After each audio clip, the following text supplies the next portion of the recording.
Office থেকে বাড়ি চলে এসেছি, অনেকক্ষণ আগেই এসেছি, মোটামুটি ওই 8টা 5-10 নাগাদ। মানে এত ঠান্ডা পড়েছে আজকে, কি বলবো। মানে আমি নর্থ 24 পরগনাতে থাকি, তো এখানে তো আমার হাত পা পুরো কেঁপে যাচ্ছে ঠান্ডায় রীতিমতন। সকাল থেকে আমি আজকে জ্যাকেটই পরে আছি, মানে জ্যাকেট আমি আজকে খুলিনি। তো যাই হোক, বাড়িতে এসে ফ্রেশ হয়ে গেলাম। এখন আমি এই গ্রিন টি খাচ্ছি বসে বসে। আর এই কালকে পপকর্নটা কিনে নিয়েছিলাম, বেরিয়েছিলাম যেহেতু কালকে, ওই কারণে পপকর্ন কিনে নিয়েছিলাম।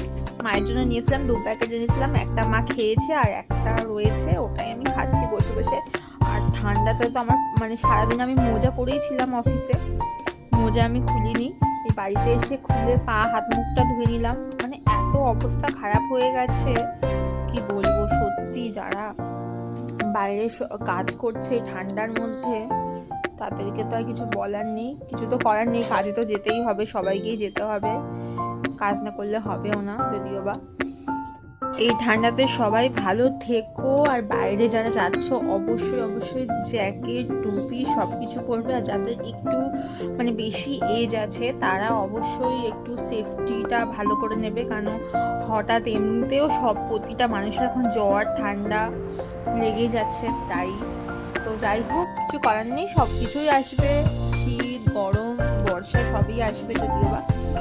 তো সবাই ভালোভাবে থাকবে আর সবাইকে ভালো